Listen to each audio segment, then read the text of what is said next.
नाही, तू दाखवलेल्या व्हिडिओवरून हे सिद्ध होतंय की आज सकाळी निघालेल्या ट्रकची काहीतरी अफरातफर झाली। कोण करतंय, का करतंय हे तर शोधावं लागेलच। पण त्या व्हिडिओवरून हे सिद्ध होत नाहीये की हा माणूस निर्दोष आहे। संजू आपला खूप जुना विश्वासू नोकर आहे, त्याच्यावर असे बिनबुडाचे आरोप करणं चुकीचं आहे। तेव्हा काहीतरी ठोस पुरावा असेल तर सांग, नाहीतर आज आत्ता इथे या नालायक माणसाला शिक्षा करणार आहे आणि तेव्हा मध्ये कोणीही बोलायचं नाहीये। बघ ज्योती, मी तुला खूप चांगली मुलगी समजतो, पण या नालायक माणसाच्या नादाला लागून तू ही चुकीचं वागायला लागलीयस। याची साथ सोडणं तुझ्या फायद्याचं आहे, लक्षात ठेव। बोल, आहे काही ठोस पुरावा?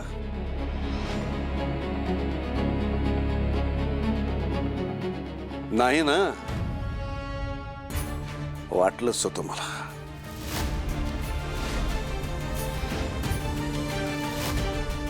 संजू, माफ कर, यापुढे तुझ्यावर असले आरोप कधीही होणार नाहीत। तुला जो काही त्रास झाला तो पुरे, गेलास तरी चालेल।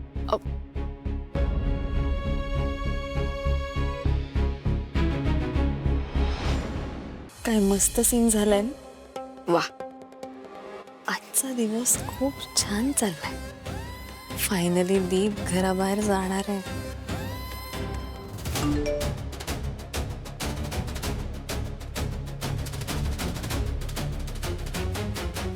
अहो पुढच्या 4 तासात त्या पुरुषोत्तम गायकवाडचा माल आहे ना, मुंबईच्या बदली धुळ्याला कसा पोहोचवतो ते बघाच तुम्ही।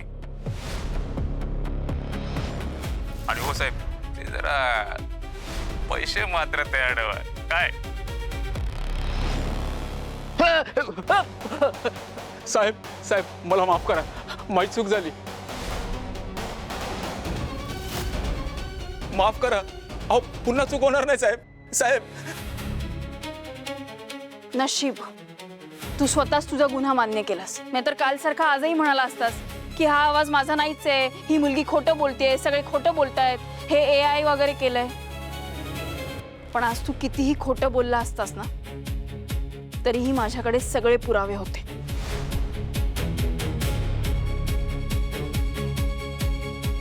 काका, ही याची कॉल हिस्ट्री आणि रेकॉर्डिंग्स।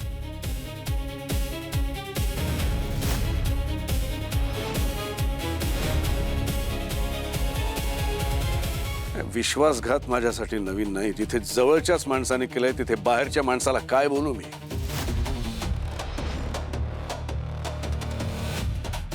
निघ इथून। आणि पुन्हा जर माझ्या गोडाऊनच्या आजूबाजूला जरी दिसलास ना, पोलिसांच्या ताब्यात देईन मी तुला।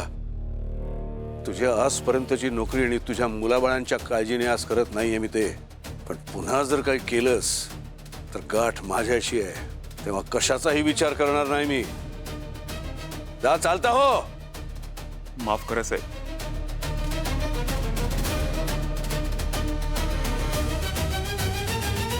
काका थांबा। काका, 24 तासाच्या आत दीप निर्दोष आहे हे सिद्ध करायचं होतं, ते मी सिद्ध केलंय। त्याची आत काहीही चूक नव्हती। आणि काका, तसंही आज गुरुपौर्णिमा आहे, दीप तुम्हाला गुरु मानतो। तर माझी आशा आहे की तुम्ही त्याची शिक्षा मागे घ्याल।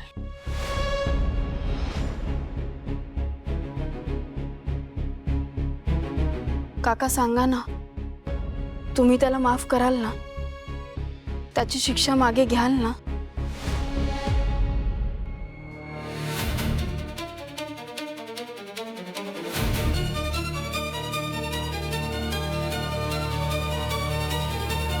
हो हो।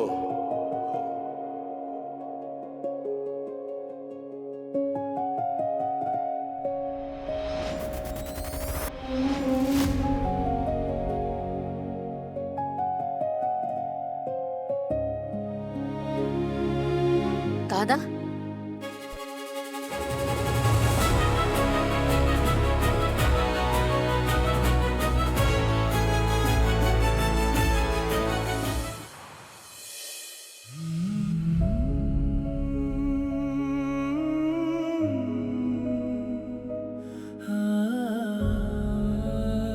खात्री होती तू पूर्ण निर्दोष आहेस. मी काय केलंच नव्हतं.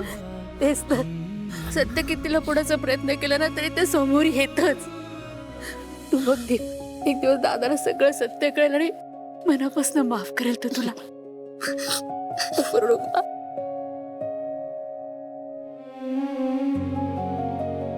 ज्योती खरंच कमाल केलीस ग. अगं काल बोललीस आणि आज करून पण दाखवलंस. Really proud of you. Thank you so much. खरंच आहे, पण तू हे सगळं कसं केलंस? म्हणजे इतक्या लवकर ते सगळं कॉल रेकॉर्डिंग हिस्ट्री आणि ते व्हिडिओ रेकॉर्डिंग ते सगळं कसं मिळवलंस? आमच्या शेजारी ना प्रदीप दादा राहतात, ते पोलिसात आहेत. ज्योती काय झालं तुम्हाला इथे इतक्या अर्जंट का बोलवलंस? सगळं काही ठीक आहे ना? अहो मी तुम्हाला फोनवर बोलले ना. हा पण नेमकं झालंय काय? हे बघा मी थोडक्यात सांगते, म्हणजे थोडं अर्जंट आहे.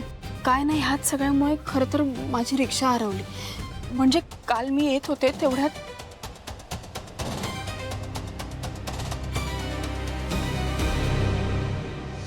हे बघा त्या माणसाचे कॉल रेकॉर्ड्स आणि हिस्ट्री हवी होती. मिळू शकेल? नक्कीच. तू काही काळजी करू नकोस. थोड्याच वेळात तुझ्या हातात सगळे कॉल रेकॉर्ड्स आणि ती हिस्ट्री असेल.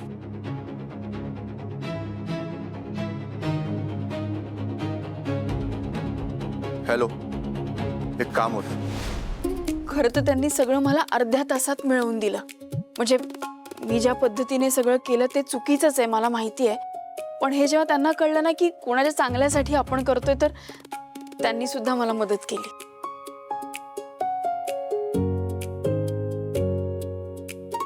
ज्योती आपल्यात काही वाद असतील, काही वेळेला पटलं नसेल आपलं, पण ते सगळं एका बाजूला. आज तू जे काही केलंस ना आयुष्यात विसरता नाही येणार आहे मला. तू नसतीस तर दीपचं दादाने काय केलं असतं ना याची कल्पना सुद्धा नाही करता येते मला. जे केलंस ते आम्हाला इतक्या वर्षातही करता आलं नाहीये. आज तुझ्यामुळे दीप निर्दोष सिद्ध झाला. खूप आनंद होते मला, पण मला कळत नाही मी आभार कसे मानू तुझे. अहो आत्या असं काय करताय? हे बघा असे हात जोडून मला परक नका करू तुम्ही. मला माहित होतं दीपची यात काहीही चूक नाहीये आणि मी हे सगळं स्वतःच्या डोळ्यांनी बघितलं होतं.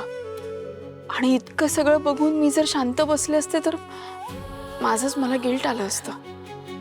म्हणून मी हे सगळं माझ्या समाधानासाठी सुद्धा केलंय.